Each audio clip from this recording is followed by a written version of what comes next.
All right, let's talk about something that so many people with diabetes deal with. It's that incredible frustration, right? You're doing everything you're supposed to, watching what you eat, taking your medication, but those blood sugar numbers just refuse to cooperate. Well, today we're going to break down some research that zeroes in on 4 very specific exercises that could finally move that needle. So that really is the big question, isn't it? Why is it that you can feel like you're doing all the right things, maybe even walking every day, and yet your glucose is still stubbornly high? What's the missing piece of the puzzle here?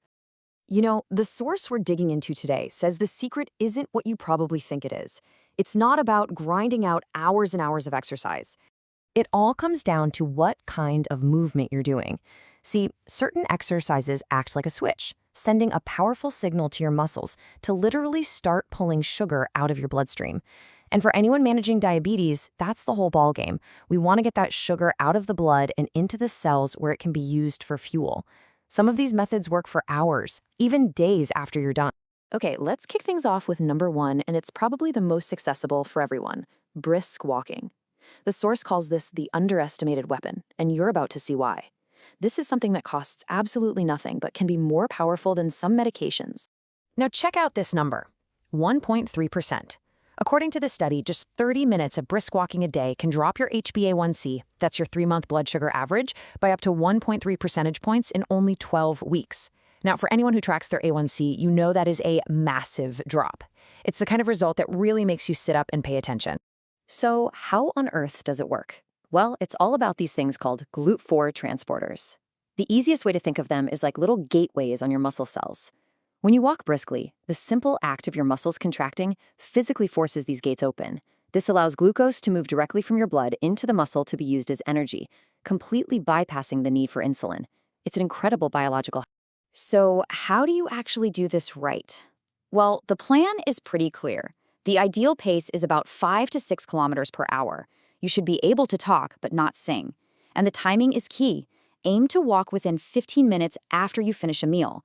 That's how you really blunt that post-meal blood sugar spike. But, and this is crucial, safety has to come first. Always monitor your glucose. Wear good, cushioned shoes to protect your feet from ulcers. And please avoid this if you have advanced retinopathy, as it could make that condition worse. Now, if brisk walking is the underestimated weapon, then our second exercise, strength training, is how you build what the source calls a permanent glucose disposal system right inside your own body.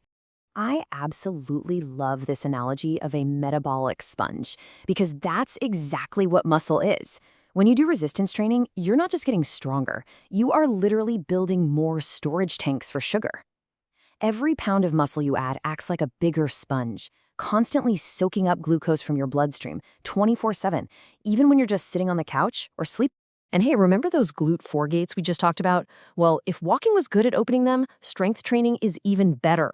Look at that jump. It boosts their activation to 67%. That's a serious upgrade to your body's ability to manage blood sugar without needing more insulin. Here's the blueprint from our source.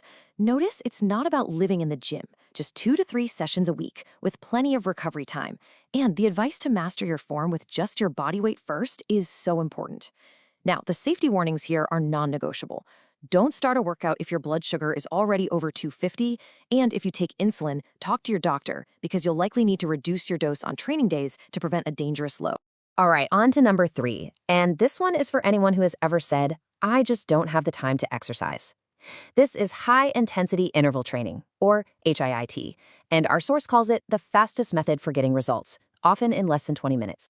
And the results are no joke, 71%. Let that sink in for a second. HIIT can improve your body's insulin sensitivity by up to 71%. That means the insulin you do produce becomes way more effective, which is fantastic for your long-term health. So what's the secret sauce here? It's something called the afterburn effect. After you finish a short, intense high-IT session, your body has to work overtime to recover and get back to normal. This revs up your metabolism for up to 48 hours, meaning you're burning extra calories and managing glucose long after you've toweled off. Now, this side lays out the plan, but I really want you to focus on the right-hand column. HIIT is high reward, but it is also high risk. The source is crystal clear on this. You must avoid this type of exercise if you have heart disease, uncontrolled high blood pressure, or advanced retinopathy. Getting medical clearance from your doctor isn't just a good idea here, it's an absolute must. Okay, let's move on to our final exercise. This one is different. Our source calls it the forgotten solution because it doesn't just target your muscles, it targets a hidden driver of high blood sugar that we often completely ignore. This quote from the source just hits the nail on the head. We focus so much on carbs and calories, but we forget about stress. When we're stressed, our body pumps out hormones like cortisol, which basically tells your liver to dump sugar into your bloodstream. It can secretly be sabotaging all your other hard work. And this isn't just some vague, feel-good idea. This is measurable. According to the research, a regular yoga practice can slash your cortisol levels by up to 39%. By calming your nervous system, you're directly addressing a hormonal reason for high blood sugar. So here's how to put it into practice. The magic isn't just in the poses. It's in combining them with breathing and meditation. And again, safety first, right? If you have severe neuropathy, that's nerve damage that affects balance, you have to use modifications to prevent falls. And just like with the other exercises, if you have severe retinopathy, inverted poses like headstands are definitely off the table.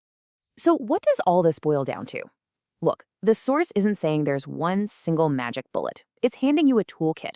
You've got walking for accessibility, strength training for building that metabolic sponge, HIIT for time efficiency, and yoga for tackling stress. The most important thing is to pick the tool that actually fits your life, start slow, be consistent, and always put your safety first. And that really brings us to the end. The information is all here. The plans are laid out pretty clearly. So the only question that's left is the one right there on your screen. Looking at your own life, your own body, and your own goals. Which one of these are you going to start with?